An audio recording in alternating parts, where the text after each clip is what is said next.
पार्वती अपने बेटे पीयूष और 2 बेटियों रीना और काजल के साथ एक घर में रहती थी। पीयूष एक प्राइवेट कंपनी में काम करता था। उसी कंपनी के मालिक की बेटी किंजल को पीयूष से प्यार हो जाता है। पीयूष भी किंजल को प्यार करने लगा था और कुछ ही दिनों में दोनों की शादी होने वाली थी। रीना और काजल अपनी भाभी के आने पर काफी खुश थी। ऐसे ही शादी वाले दिन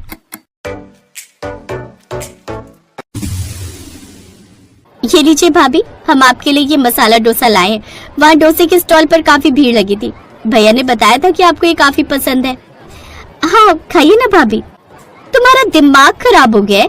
भला मैंने इतना महंगा ब्राइडल मेकअप करवाया, मैं ये नहीं खाऊंगी आज। इतनी घटिया ड्रेस पहनी है तुम दोनों ने, मेरी फ्रेंड्स देखेंगे तो क्या कहेंगे? और वैसे भी वो फोटोग्राफर हमारा फोटो शूट कर रहा है। चलो अब जाओ यहाँ से। वो दोनों चुपचाप वहाँ से चली जाती हैं। फिर ससुराल में किंजल के गृह प्रवेश के वक्त दोनों नंदे अपनी भाभी का रास्ता रोकते हुए कहती हैं, ये रास्ता रोकने की रस्म है भाभी, लाइए कोई गिफ्ट दीजिए। इतने अमीर घर की लड़की तुम्हारी भाभी बनकर आई है, ये क्या कम है? यही गिफ्ट है। ये क्या तरीका है बात करने का इनसे किंजल? अरे मैं तो मजाक कर रही थी। अच्छा आओ बहू अंदर आओ। ऐसे किंजल की शादी को महीना भर हो गया, लेकिन अभी भी घर का सारा काम दोनों नंदे ही करती। ये क्या काजल रीना, तुम दोनों रसोई में क्या कर रही हो? कल तुम्हारा पेपर है, तुम्हें पढ़ना चाहिए। और तुम्हारी भाभी कहाँ है? माँ वो भाभी की तबीयत ठीक नहीं थी, इसलिए आराम कर रही है कमरे में। किंजल की सास उसके कमरे में जाती है तो किंजल मजे से बिस्तर पर लेटकर फोन देख रही थी और हंस रही थी। मेरी बेटियां वहाँ काम कर रही हैं और ये महारानी यहाँ आराम कर रही है। किंजल इसी तरह अपनी दोनों नंदों से काम करवाती रहती। फिर एक रोज, भाभी आपकी शादी को महीना भर हो गया, लेकिन हमने आज तक तुम्हारे हाथ का कुछ नहीं खाया। आज हमारे लिए भी कुछ बना दो ना। मैं अमीर घर की बेटी हूँ, मैंने आज तक अपने घर में चम्मच तक नहीं उठाया। वहाँ नौकर होते थे, लेकिन आज तुम चाहती हो कि मैं तुम गरीब नंदों के लिए इस गरीब रसोई में खाना बनाऊं? नो वे, ऐसा सपने में भी मत सोचना। अभी भी दोनों नंदों को ही खाना बनाना पड़ता और वो अपने भाई से झूठ बोल देती कि सारा खाना भाभी ने बनाया है ताकि उसे डांट ना पड़े। पहले तो वो ये सब बाहर तक ही सीमित रखती थी, लेकिन अब वो घर पर भी अपनी सहेलियों के साथ यही सब करने लगी। घर पर भी तेज म्यूजिक चलाती और ड्रिंक करती। अरे रीना, अपनी भाभी को बोल म्यूजिक कम करे, मेरा सर दर्द हो रहा है, कहीं ऐसा ना हो मेरे सर की नस ही फट जाए। रीना अपनी भाभी के कमरे में जाती है और म्यूजिक का बटन बंद कर देती है। ये देख किंजल उस पर चिल्लाने लगती है, तुम्हारी इतनी हिम्मत! भाभी ये सब क्या है? आप घर में शराब पी रही हैं? ये हमारा घर है, कोई नाइट क्लब नहीं। अबे तू 2 कौड़ी की लड़की मुझे ये सब सिखाएगी? ये कहकर किंजल रीना को जोरदार थप्पड़ मार देती है।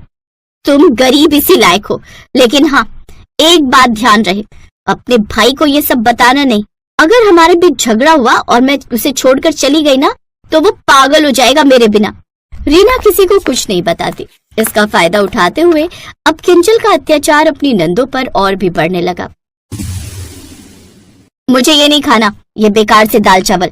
मेरा बिरयानी खाने का मन है, जाओ मेरे लिए बिरयानी बना कर लाओ। भाभी हमें अन्न का अपमान नहीं करना चाहिए।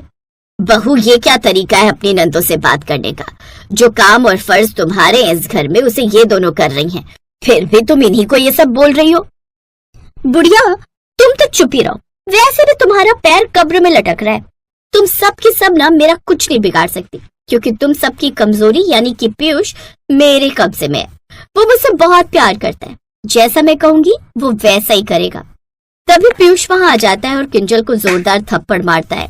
पीयूष तुम्हारी इतनी हिम्मत कि तुमने मुझ पर हाथ उठाया? ये काम तो मुझे बहुत पहले ही कर देना चाहिए था। तुम्हें शर्म नहीं आई मेरी माँ और मेरी बहन के साथ ये सब करते हुए? है मेरी ही गलती थी जो मैंने तुमसे शादी कर ली और ये उम्मीद लगाई कि शादी के बाद तुम मेरी दोनों बहनों और माँ का बड़ा ध्यान रखोगी। चलो चलो चलो, अब निकलो मेरे घर से, अब से तुम यहाँ नहीं रहोगी। नहीं बेटा, उसे मत निकाल। हाँ भैया, भाभी को मत निकालो, उनको माफ कर दो भैया।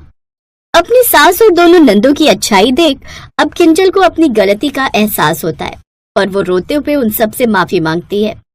आप सब मुझे माफ कर दीजिए, मैं जानती हूँ मैं माफी के लायक तो नहीं हूँ, लेकिन फिर भी मुझे माफ कर दीजिए। आप माफी मत मांगिए भाभी, जो हुआ उसे हम सब भूल जाते हैं। इसके बाद वो सब पुरानी बातें भूल जाते हैं और किंजल को माफ कर देते हैं। अब किंजल भी उस घर में एक आदर्श बहू की तरह रहने लगती है और घर के सारे काम भी करने लगती है। अब सब खुशी खुशी रहने लगते हैं।